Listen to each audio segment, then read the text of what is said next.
Welcome to the Big Three and Me. I'm your host, Akil Patterson. Today, I'm joined by a special guest, Jeremy Padwer. Now, Jeremy, make sure I said your name correctly because I always seem to mess it up. No, listen, you know what? My last name is literally impossible. It's not phonetic. It's like Padwer. But you know what? I'll accept any pronunciation you throw at me. And I've heard everything from Padork to... No, listen, seriously, it's all good. It is all good. If you wanted to start it over and no, honestly, that's part of like this whole thing is like, you know, we want to be real and authentic. And one of the reasons why I started this podcast, / YouTube is because I want people to start to understand the business, the culture, and the creative side of everything. It's not just, is my crypto going up? Is this the most valuable thing in my life? It's really to start people to understand that there's a business model that works in all of this, whether it's through sports, through competition, or the culture that drives it. And so we're happy to have you there. And just to let you guys know, Jeremy is the new chief operating officer or chief branding officer over at Javowitch, which is the world's 6th largest toy making company. Correct? Yes. Jazzwares is number 6, and we're pushing on 5, man. We're growing so quickly, and it's been an amazing run. I mean, we sold our company, which was Wicked Cool Toys, to a investment holding company called Allegheny Capital, and Allegheny and Jazzwares. Jazzwares was the company that they had already made investments in the toy space. And we came under the Jazzwares umbrella a little over 2 years ago. And at that point in time, it was like one of those moments in life where it was like, do you ride off into the sunset or do you stick around? And I learned a lot. I mean, the biggest thing I learned in that moment was that, money wasn't necessarily my biggest motivation, because now I had it. My biggest motivation was really 2 things. It was, having a legacy and being able to influence younger people to do the things that they love, because certainly I'm doing what I love to do, which is make toys and collectibles.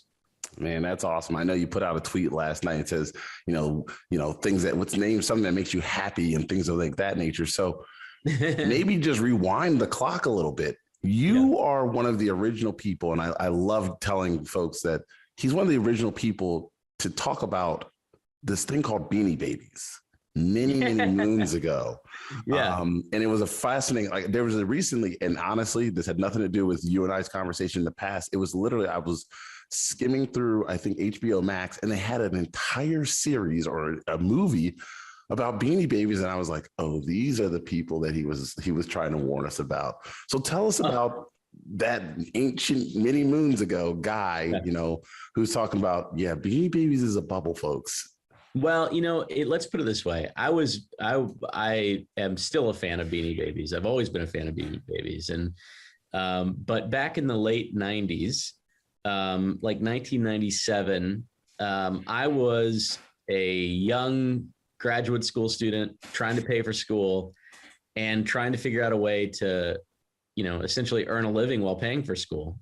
And I saw this lady, she was talking online about how she was making money from selling banner advertising on her websites. And I thought, I can do that. Why not? Like, I can make that happen. Let's go. But I didn't know anything about coding. And so I would come home from law school, which I absolutely hated law school, at night. Agreed. Thank you. And I taught myself a little coding. And after about 6 months, I was ready to put up some really basic websites. And the thing that I realized was, looking at the place where you get these websites distributed, is that Yahoo at the time was like a really basic search engine. There was no algorithm whatsoever. If you named something with 2 or 3 A's and the person reviewing it actually cataloged it, you'd come first. And if somebody typed in Beanie Babies on Yahoo in 1997, they would go to me first, because I had 2 A's in front of my name, Absolute Beanies. Or if they went to Furby or they went to anything toy oriented, they might drop into one of my really basic websites. And the reason why I did that was because banner advertising was very valuable, specifically at the time. People would give me 50 cents a click if they clicked on one of my banner ads. And if my websites were primarily about banner advertising and basic information, that's where you would go. So I had great affiliate relationships with Amazon and eBay and onsale.com and all these others. But specifically Beanie Babies, in the late 90s, before I joined the toy industry, I was a collector. I still am. And as a collector, I became very curious and interested in collectible systems. And Beanie Babies was such a phenomenal collectible system that I started tracking and tracing the market. And there were various publications at the time that would show the item and the price point. And essentially what I did was just aggregate those publications and show the median value. That got picked up by Newsweek and all these other major publications. And then all of a sudden, my really basic website became something a little bit more. And that was amazing. So I was never negative or anything like that on Beanie Babies. I was just simply tracking the market and communicating what was really happening to the consumer. And I will say they've done a marvelous job 20 plus years later in maintaining their brand, but changing it from being a secondary market value brand to a primary market brand, which is, you go buy a Beanie Babies because you like the way it looks or feels. That's cool. So the media was wrong, that you didn't predict the collapse. You were just informing the public of the potential of a collapse because of the way the market, because it was becoming, there were several things that I've noticed is that it became oversaturated and there was tons of fraud. Like fraud was what really, I in my humble opinion, was going to kill the market, correct? Or is that just a little? Look, in the late 90s, and I think that the if you watch the show that you're discussing, the one that essentially covers that market at the time, there was some of that, but the bigger issue was that no toy company in the world really understood the collector market at that time, the adult collector market, the collect for value market, the way we understand it now, where, if you look in the action figure aisle, like a solid 35 to 40% of the intended consumer outcomes is for age 13 plus, people who want to display, collect for secondary market value, et cetera.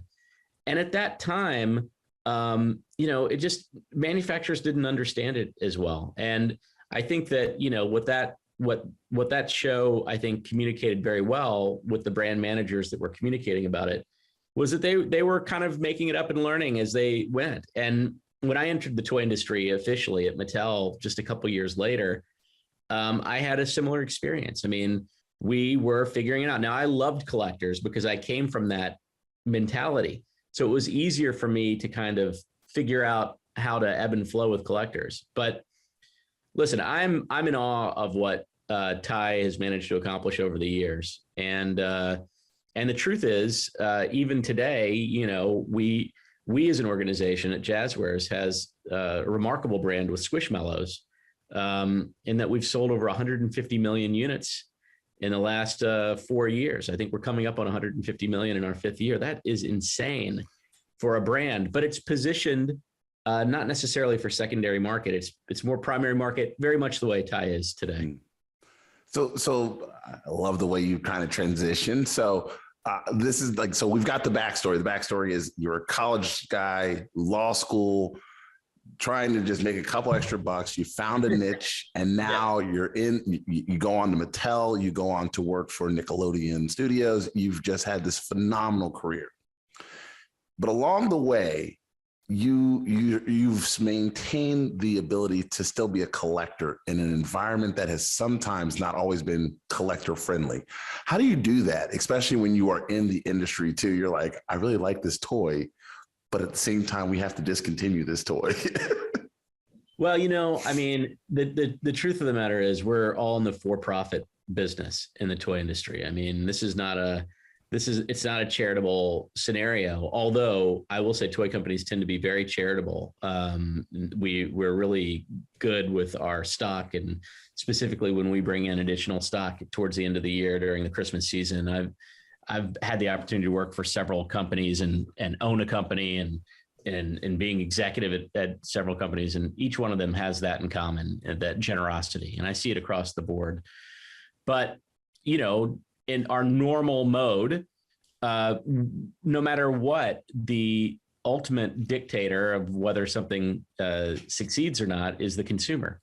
And if the consumer isn't buying, at least back in the day, the retailer would shut down a program, and you had to really anticipate that. Nowadays, it's a little bit different because you have a direct to consumer opportunity, and you can specifically guide your opportunity to the consumer and not the retailer. And by doing that, you can develop items that are not necessarily retail friendly, but they're consumer friendly. And I'll give you an example.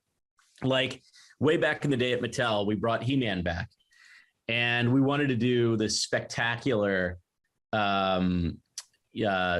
Castle Grayskull with incredible features. And honestly, even back in the day, it would have cost $100. And so today, maybe it would have been $150. But retail really didn't have an appetite for that. Now, the truth is, if they had an appetite for that, it probably would have done okay. But selling something like that direct to consumer is a very different proposition, because even though it's an expensive item to develop, when you're selling direct to consumer, it is actually a more profitable scenario, and you don't have the middle people involved. And so you can do more to support a collector brand today than ever before. So if you're supporting the collector brands, does that mean that, well, that's when I'll get to crypto with that question, because when we are in crypto, that's kind of something that I've been thinking about for a long time. And I don't want to go too far ahead of myself, but the way the markets have been working as of late, and this is me again, just watching them, it's a lot of young people are in on digital things, digital items like Fortnite and Roblox, those sort of companies. And now that you're looking at them, they're looking at digital collectibles, but they also are looking for that physical. And so does that help the physical toy companies actually make it a much more informed decision about the products that they will release out? I think that digital collectibles are very helpful in one sense, because you get a sense as to market potential with the collectible consumer. But on another hand, I mean, right now the demand is so tremendous that it's hard to tell whether consumers are just reacting to the potential of maybe flipping it and making a dime, and they're literally putting everything in their shopping cart regardless, or whether it's a scenario where that particular brand would sell as a physical item. I think it's too early to tell. I mean, I think because the phenomenon in digital is so high right now that you don't want to get a false read. Physical collectibles are a little bit more, let's put it this way. When you develop a digital collectible, you have the cost of development, but that's kind of it. You've got the cost of developing a digital piece of art. When you're developing a physical collectible, you have to design it, you have to get it tooled up, you have to take inventory. The barriers to entry are significantly higher. It's a whole different ballgame. So, but if you know that young people are buying, I don't know, 50 skins of a certain character and I think you guys work with Roblox and with Fortnite, correct? Fortnite, Roblox, yep. Yep. And so let's say they get 50 skins on Fortnite. Yeah. These are the top 50 skins on Fortnite. Does that help you guys determine what potentially could be the best market to go into in terms of young people? Like, hey, these young people are really buying up Spider-Man skins this week. Does this mean that might be a good bet for us to put out a Fortnite Spider-Man physical collectible? I mean, I think that you can get clues from what's working in digital. Mm-hmm. But like I said, I think it's really early. I mean, demand is so high and people have had such a good result on digital. Like, they're not discriminating one brand from the next. They're not saying, I love Superman, therefore I'm going to buy Superman. They're like buying everything they can get their hands on because the drops are all selling out in seconds. So I can't get a real read from digital right now. I just can't. The read that I'm getting is that there's going to be a lot more competition because there's a lot of demand. And it's going to be interesting to see what happens to that over time. Like I fully expect that, whenever there's a big demand, it tends to get satisfied. And when something gets satisfied, it can be, it depends on the intellectual property holder and it depends on the manufacturer. It can get overly satisfied. And I think we'll really be able to get reads from digital collectibles a few years from now when that market is sort of found where its potential is, and when you have, longevity with a whole bunch of content out in the marketplace and people are really discriminating and making decisions based on, not necessarily their secondary market value, but based on the things that they like.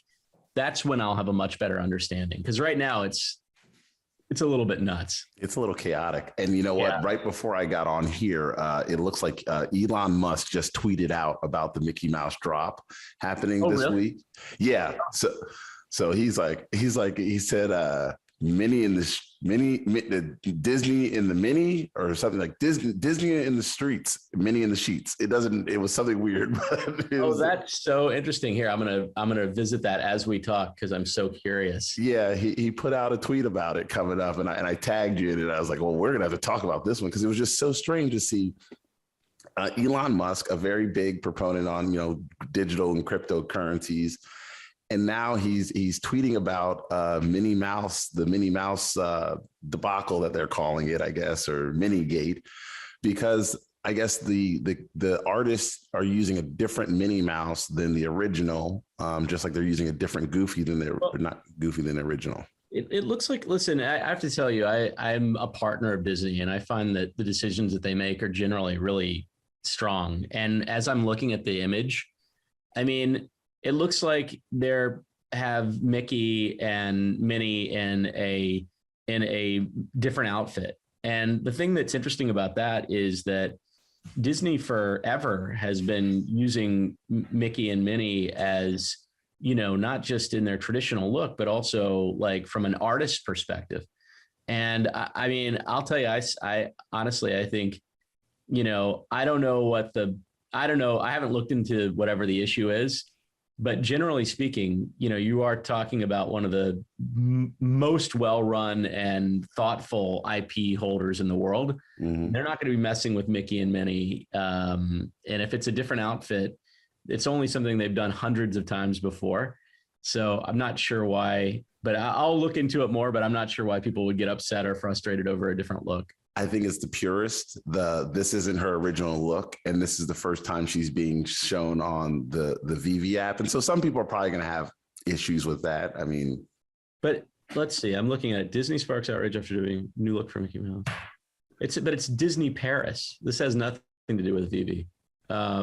Maybe there's something else that's going on. I don't know. I mean, the article didn't refer to our drop, but it talked about kind of like just the whole thing. And I was just like, oh, nothing but VV people jumped on it. So, interesting. Okay. So I think I understand what's happening. So he's being Elon is what he's doing. Well, yeah. I mean, essentially, look, Elon Musk is, he is a remarkable stirrer of the SH, if you know what I mean. And, but the other thing is, I think right now, anything, that VV community is very large. I mean, it's a very empowered and large community. And I really love that community. It's a great community. And they're very protective.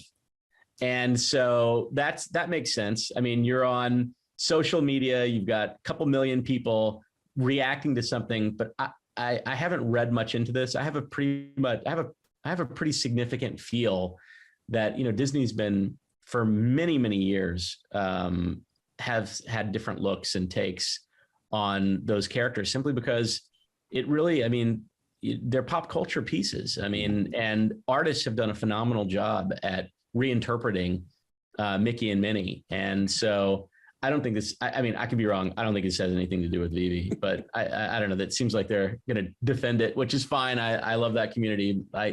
can't wait to read about it and figure out what the heck people are talking about. Well, that's awesome. So let's get back. You actually touched on competition. And when we talk about competition, I want to talk about AEW. I want to talk about wrestling because I grew up jumping from my mom's couch onto glass tables that I got my tail whooped for. But talk about how you are not only a wrestling fan, but you're also trying to help bring back that wrestling collectibles brand back to the AEW. Well, so interestingly enough, WWE has been essentially the big show, the number one show for 2 decades. No pun intended. Yeah, right. No pun intended. No, they literally owned wrestling from 2001 to date. I mean, in the last 5 years, there's been an independent scene that's really bubbled up, that's become bigger. There's been some potential competition that's been in and out before that kind of made it on the national scene, but really didn't ever cross over. But the WCW, WWE moment, the Attitude Era, the Monday Night Wars, that was like second to none, like one of the most remarkable times in the history of wrestling. And the ratings were huge and the characters were bigger than life, and The Rock and Austin and NWO and Goldberg, and it was just endless. Diamond Dallas Page, man. He had me from the jump. Dude, I mean, you could keep naming. And really, in the 1980s, they had this big wrestling renaissance when McMahon went national. And it seemed like the Attitude Era was like the next level of that because it was more mainstream and the ratings were insane. And so once WWE bought WCW, it sort of seemed like they had a lock on the marketplace. And they did forever, really. And then over the last few years, I've noticed a bigger indie association getting larger and larger and larger. And where that has essentially led us is to a scenario where now you have a billionaire, Tony Khan, launching a competing organization. And as soon as I caught wind of that in 2018, I immediately reached out. And because I remembered that the last time the formula was billionaire versus billionaire. And there's a reason for that, because this category of business really requires you to, it really requires you to have a lot of capital. You have to have the right talent. You have to have the right storyline. You have to have the right content distribution. And you have to have and if those 3 things can marry, and consumers are reacting, then you can have a competitive set. But I just didn't know if you were going to have somebody with the money and the desire to enter into the wrestling game. And when Tony Khan did, I was immediately on it because I had such a background in creating wrestling toys and collectibles. So now that you're back in this world of collectibles and for the toys for wrestling, how do you see kids reacting to them now as opposed to in the 90s and early 2000s? Yeah, I mean, I think what's going on is, again, it was an interesting time. I mean, when I took over the WWE brand in 2001, or 2002, it was right after the Attitude Era ended. And the Attitude Era was, even though it was, PG-13 plus, there was a tremendous number of kids excited about wrestling at that time. And ironically, when the Attitude Era ended, it really became more and more adult oriented, even though the content became more and more PG oriented. Very, very interesting the way that worked. Not sure why, really. But I think that competition was always good for wrestling, and competition was gone. And what happened was the toy sales kind of fell off. And when I came in, I noticed, the way it was being managed, it was much more being managed for kids. And, we turned it into an adult collector business. We convinced Vince McMahon to allow us to go sign up the adult roster, the alumni roster. And we created Classic Superstars which turned out to be epic. I mean, it was all the classic superstars from the 60s, 70s, 80s, 90s, and individual deals that we'd sign. And then after a couple of years, we tripled that business, and it was just off to the races from then. By the time we got to 2008, 2009, we're the number one action figure property again. And that was, again, it was a lot because there was very little understanding of the adult collector market in the toy and collectible space in the late 90s. And it took a new generation of manufacturers to figure that out, as we got into the early 2000s. And today, that wrestling market is very much like it was. It's 60-70% adult collector focused. So you have to work on absolute authenticity, deco, tooling, soft goods, packaging. Everything needs to be there in place to communicate that you've got an adult-oriented adult collector opportunity. Man, you're so smart. Let me just, I say that because it's like, because I battle with people, my background was as a lobbyist, but I've battled with people over the most minutia, right? Hey, this language is wrong, or this bill is wrong. And you're like, I had to battle an adult over where this guy's belt hung at. It's really more of like creating a collectible system and creating something that may be engaging for a different type of consumer. So when you're making something for a kid, it may be feature oriented. It may be, you pull back the arm and it punches. It might be you push the arms down and it rips muscles. But when you're making something that is appealing for more adult, it really is a whole different ballgame. It's, again, authenticity, because they're displaying it and they're showing off their fandom. And interestingly enough, you can also work on things like limited edition things that have secondary market value, whereas traditional kids' toys, you couldn't do a 1 of 1,000 that was more valuable in the secondary market. So it allows you to create demand through scarcity. It allows you to do the things that I think a lot of people are learning on the digital market right now. Wow. All right. I don't want to be too much of a fanboy here, but you have gotten to work with some of the coolest brands in the world. You've gotten to work with some of the best people in the world, but more importantly, you got to work with Al. Your buddy Al is like legendary. Yes. Tell me a funny story between you and Al in which, here's this guy who's already, he brought Pokemon to the world, and you're the guy now in charge. You're actually the caretaker of Pokemon now, aren't you? Like, that's kind of like your role.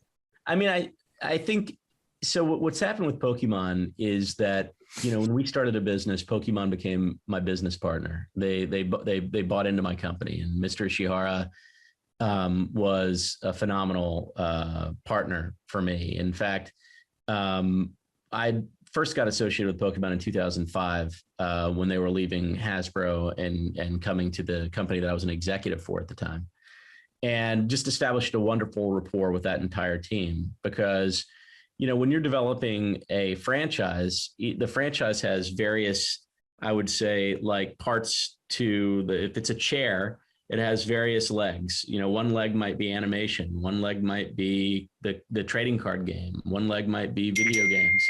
One leg could be something like, toys. And so it's important for that type of company to have some control and say over what's happening on these important parts of their business, because if one leg's off the stool, it can tip over.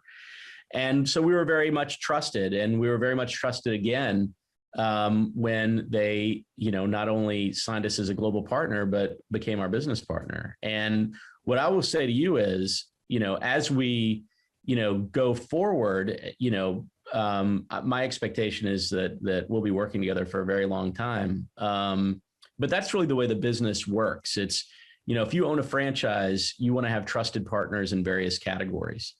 And so, in a sense, we're all caretaking for the categories that we have ownership of. And for us, it's the toys and collectibles that we create. For someone else, it may be apparel. For someone else, it may be bedding. For someone else, it may be shoes, footwear. But each one of these silos is very specifically a critical player in the overall business. And that's what we do across multiple categories, whether it's Roblox or Fortnite or Pokemon or whatever it may be. And Al is an agent. Al is someone who introduces existing brands to partners like myself. And so that's Al's role. He knows people and he connects people. And, it's especially helpful for companies that don't necessarily have scale, or companies that don't particularly know an area and they're looking for opportunities. And that's what he's doing with Vivi as well. Dan and David, when I first met them, it was because Al was sitting down and introducing them to me so that I could understand their business plan. And that's what Al's, that's what he does. Now, at one point in time, if you go all the way back to his Coleco days, Al did sort of the things that I do, which is he was a licensee and he was working with licensors in the toys and collectible space. At the time, it was really only the toy space. So that's the, but we're very, I'd say he's become really over the years such a close friend. And I think he's 70 something. He won't let me tell him his age, but he's not a young man, but he thinks and he acts and he moves like he's a young man. And he really is, someone that has an endless energy and this optimism that I really love. So I have to ask you now, how do if somebody's watching this, because me and you can talk offline about what I would like to know, but how does somebody young get into this space to work in collectibles, to work in the toy industry? I mean, because, most mothers will not let their children go to school to become toy makers. And yet here you are, you've put together, multiple successful brands, you've built companies, you've sold companies, and now you're doing it because you truly love it. Yeah. How do you get somebody that's like, hey, listen, mom, your son or daughter can go into this. Here's why.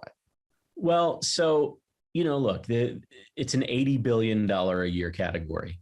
And when you're talking about something that large, that means there's a lot of opportunity in the category. And, I'm a business person. I'm not necessarily a creative. I'm not necessarily, but I can identify opportunities, and then I'm really great at creating systems to best utilize those opportunities and have longevity with those opportunities. And so in a situation like, going to school for something, I just wanted to work on something that I could identify with. I wanted to work on something that made sense to me because Dinty Moore beef stew didn't make sense to me. How many nuggets were going to be on the front of the package, or corn droppings were going to be on the front of the package, and how big the kid's face was going to be, and whether he's going to be smiling or, looking like he knows something or whatever. I could give two craps about that.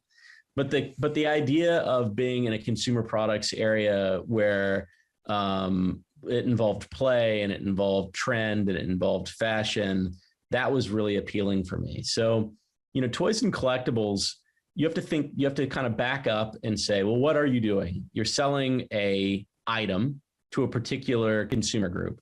So it just so happens to be that the items that you're selling are toys and collectibles instead of apparel, or instead of Johnson & Johnson products, or instead of whatever it may be. It was just an appealing category for me to get into. And the way I got into it is, like I said, I kind of backed into it. When I was a kid, I was a collector my whole life. And then when I went to school, I hated law school so much, I created a series of websites that had to do with primarily toys and collectibles, because that's what I knew. And then I went from, then I finished law school, went to business school at Vanderbilt, and I had a JD MBA. And Mattel was recruiting from Vanderbilt because that was one of the schools that they were going to at the time.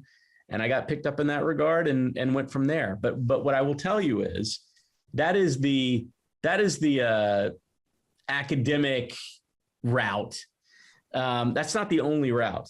The other route is to be someone who absolutely loves the space and can be identified as a standout in the space, and wants to be on the brand or marketing side. On the design side, there's toy design schools, there's industrial design. It's a very specific specialty that people learn, play patterns and themes. And then there's illustrators who are amazing at illustrating. And then there's people who are engineers who become engineers in the toy space, and they work on sourcing and engineering product and making sure that it looks great. There are people that go into law and they become general counsels in the toy space.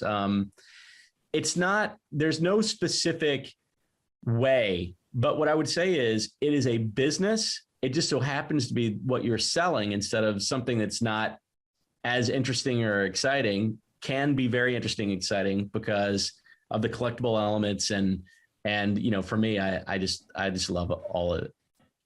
All right. So Jeremy, here's what I always do. I always ask, I have to always bring it back to cryptocurrencies at the end of the day. Okay. Go ahead. Because I am a crypto enthusiast. And when I say enthusiast, I pretty much love OMI and anything metaverse index. So I buy OMI, I buy the Metaverse Index, which it incorporates audio, sand, mana, Decentraland, all those things. What are the 3 cryptos that you personally like? And it cannot be Bitcoin, Ethereum, or Litecoin. Oh no. I'll tell you the truth. I'm not really a moon boy.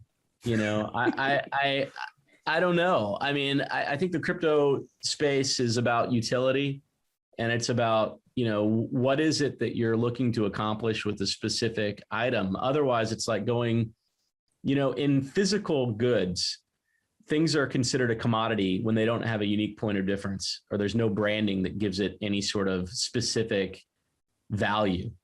And what I find that a lot of coins are there because they're there and because somebody's hyping them. And because somebody's hyping them, that's not enough of a point of difference. That doesn't give it value. It doesn't give it utility. It just means that it's a coin that exists and it's there so that people can maybe make a quick flip, and then all of a sudden they believe in it for no particular reason, but they believe in it because it went up at one point, and now maybe they're vested in it. So I don't know. I don't really get into it like that. I will tell you, I like a lot of the digital goods companies that have a coin component or a token component, where that token has potential utility, which is one of the reasons why I bought OMI, and one of the reasons why I like OMI very much, because I do believe that their long-term footprint will not just burn the non-circulating supply, but it will also have a major impact on the circulating supply. I'm an advisor for a company called Eternity, and they are another company in the space of creating experiences, whether they're metaverse experiences or whether they're collectible experiences. And my take on that is truly that they could potentially be one of the big winners in the space, and I believe in that leadership team and the potential utility that they bring.